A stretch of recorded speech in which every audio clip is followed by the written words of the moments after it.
In a very special conversation, Mr. Ian Bremmer joins me. He is one of foremost political thinkers and scientists from America, and also an author. Mr. Bremmer, thank you so much for taking out the time and speaking to NDTV. Sure, happy to talk to you. we are speaking on a day when the Russia-Ukraine war has actually crossed the 1,000-day mark. Tragic, but true. But let me start by asking you about the fact that we're talking on a day when the ICBMs have also been fired by Russia. There's been escalation from the Ukraine side as well. How do you see the next 60 days panning out for this war, given the fact that it's still 60 days before Donald Trump comes and Mr. Biden continues as the president? Well, it's not the first time nuclear-capable missiles have been launched against Ukraine. The Russians have done that with their Iskander missiles, with Kinzhal missiles from the air, from sea over the course of the past 3 years. And they've targeted civilian targets consistently through this war. So the brutality continues. It is a signal, of course, that they're using an ICBM because they want to show the rest of the world that you are risking World War III. That's what Trump has said. That's what Elon Musk has said.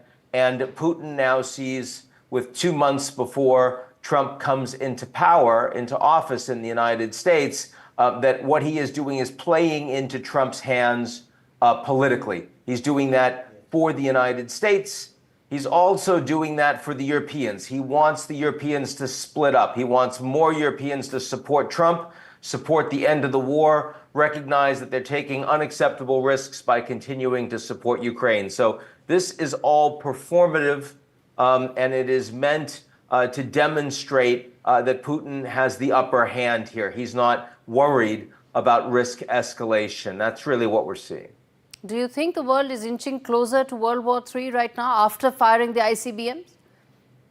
No, I don't. I think that the world is in a very dangerous place because you have countries like Russia that are engaging with impunity and taking land from neighboring countries. That was supposed to be a part of the post-war international order that countries were standing up for.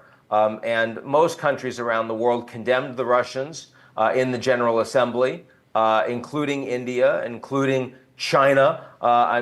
Countries were voting to say that this was unacceptable. But I don't think we're closer to World War III. I think we're closer to a lot more people suffering all over the world. People, whether it's the Palestinians or it's the Lebanese, or it's the Ukrainians, or it's the South Sudanese, it's people in DRC, it's the Haitians closer to my country. All over the world, we see greater and greater suffering because there's less interest in providing global governance, global security, and sustainability of our political trajectory.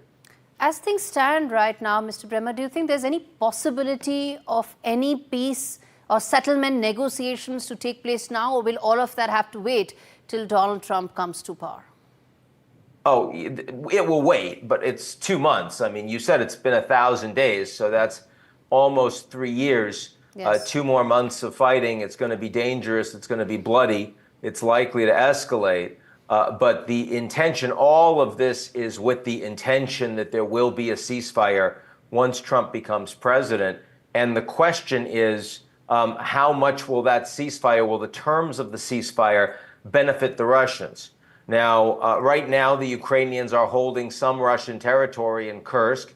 That may or may not continue to be true when Trump becomes president. If so, that will be a sticking point in the negotiations.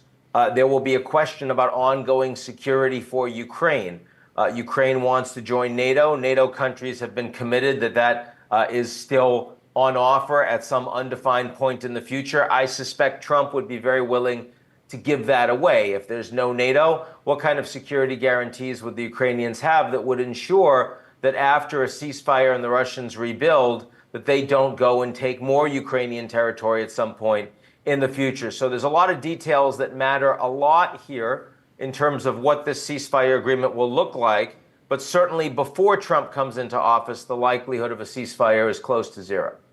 And do you think that the fact that the ATACMS missiles, the green light was given by President Biden right now, that could have been avoided? Of course, one can debate how much it will have an impact in the war, but it gives another fodder for the Russian war machinery to say that, well, this is another round of escalation and we've got to respond. It's true. I mean, the Americans would say that the escalation they're responding to was the decision to internationalize the fighting of the war by bringing over 10,000 North Korean troops on the ground to fight against the Ukrainians.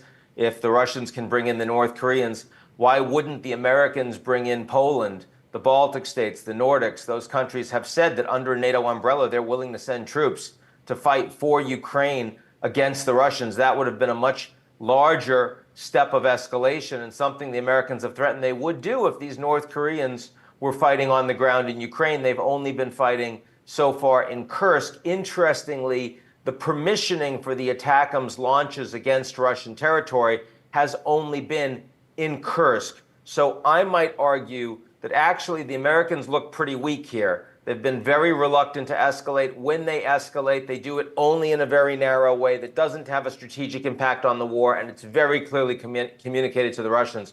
So right now, I think Putin feels like he's in a stronger position. Is he? Is he in a stronger position? And how do you see that panning out from a ceasefire perspective 2 months down the line? He is in a stronger position. First of all, his military is performing better than the Ukrainian military on the ground right now. Second of all, the Ukrainians understand that they're not likely to get the same level of military and economic support, maybe not even the same level of diplomatic support in the next year that they've had in the last year. And some of that is because of Trump coming in, and some of that is because of a fragmentation that we're starting to see inside Europe. The German chancellor calling Putin directly, certainly not something that Biden was supportive of. Also, the Italian prime minister publicly opposing the American decision to allow the permissionings of the ATACMS against Russian targets. So for all of these reasons, I think Putin feels like he's in a stronger position. I agree with that. And I also think it means that he might be less willing to accept Trump terms for a ceasefire. He might want to continue to fight for longer and get better outcomes on the ground. I know Trump said that he can end the war in 24 hours, but it is true that occasionally Trump has been known to exaggerate a little bit.